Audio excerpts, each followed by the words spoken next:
warn you and I warn myself from something that's very, very easy to do right now. It's a subtle point, but it is extremely dangerous. And that is focusing on the problem itself. See, one of the most powerful stories to me is the story of Musa alayhi salam in front of the Red Sea. I feel like within this story, it's like a narrative that explains our whole condition and the reactions that we have when we are faced with challenges. And Allah subhanahu wa ta'ala shows us in this story, He compares and contrasts the reactions of different people to the same external event or the same external obstacle. فَلَمَّا تَرَاءَ الْجَمْعَانِ قَالَ أَصْحَابُ مُوسَى إِنَّا لَمُدْرَكُونَ. When Musa alayhi salam is now trying to escape Pharaoh, there's a Pharaoh following behind with his army. And now him and his people are they're in front of the Red Sea. And there's an army behind them. And this is a superpower army. And they're a group of slaves. And now they're put in this very, very difficult situation. Do we find ourselves in a difficult situation just now? We are in a very difficult situation. And when Allah says, when the two groups saw each other, the people of Musa, قَالَ أَصْحَابُ مُوسَى إِنَّا لَمُدْرَكُونَ. The people of Musa alayhi salam said, we will indeed be overtaken. We indeed will be overtaken. إِنَّا لَمُدْرَكُونَ. And that's a very natural reaction to being stuck in front of the Red Sea with a superpower army behind you. It's a natural reaction that we had. But I want to tell you something amazing, and that is the reaction of Musa alayhi salam.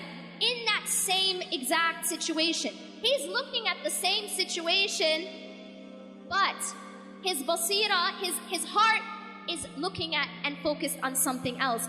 قَالَ كَلَّا. He said, no, by no means. The word كَلَّا, as you know, is a very emphatic no way, absolutely not.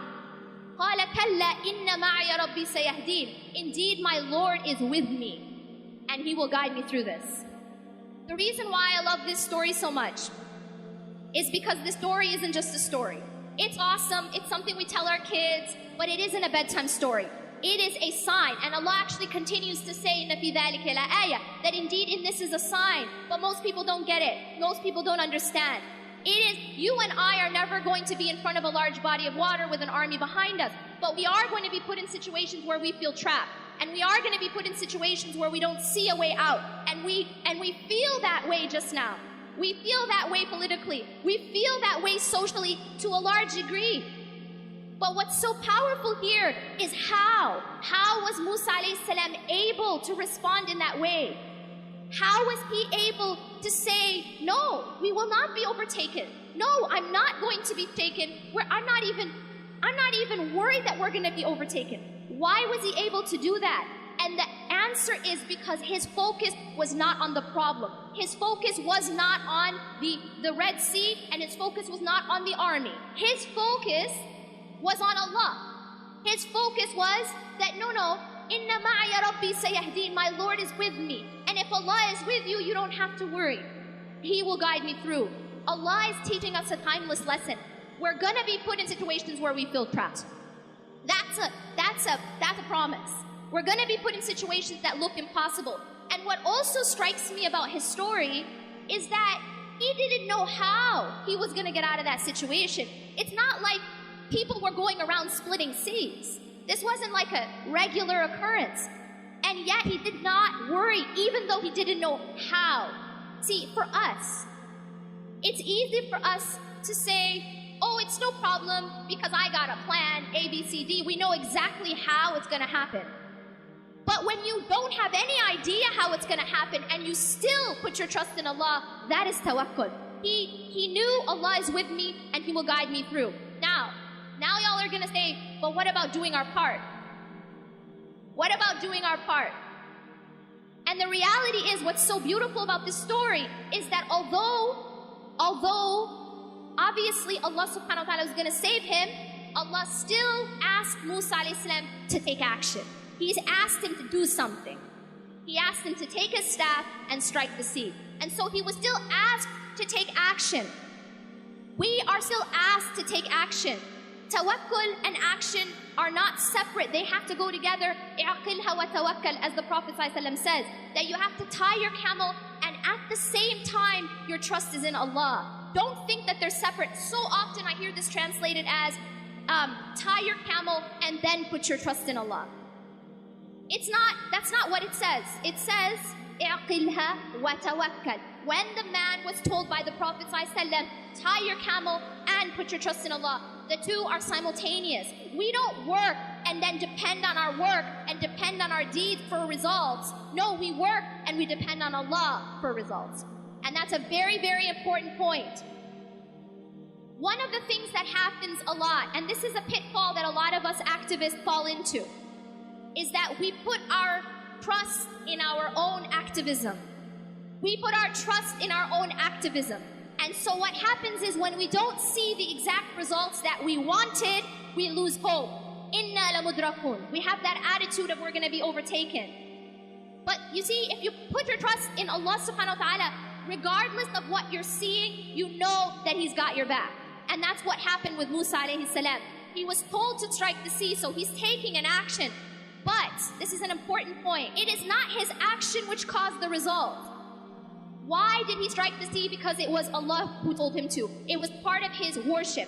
Every single thing that we are doing of our activism should be part of our worship. But we should never believe that our opening, that our salvation, that we're going to be saved because of our actions, because of our activism. We don't get saved because of our activism.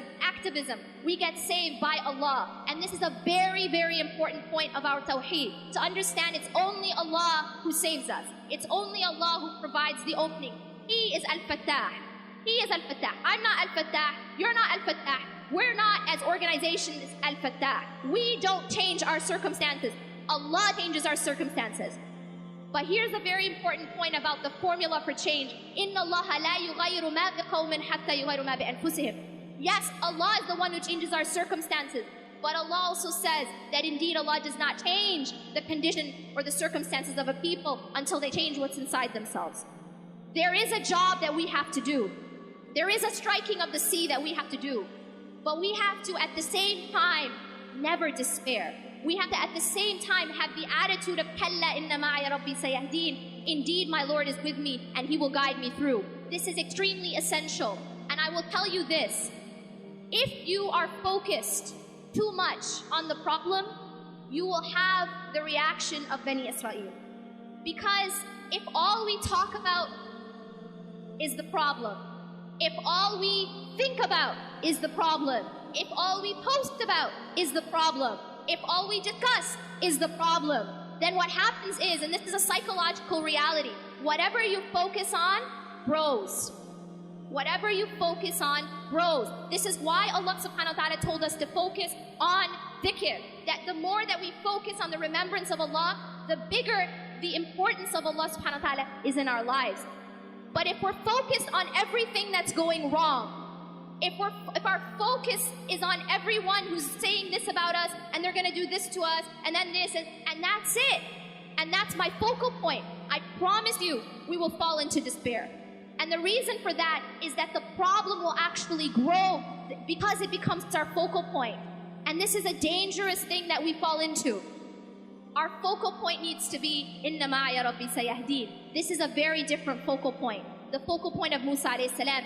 Indeed, my Lord is with me and He will guide me through. Yes, I do my part because it's part of my worship. But Allah subhanahu wa ta'ala is my focus. And when Allah is your focus, then you don't fall into despair because you know that Allah's got you.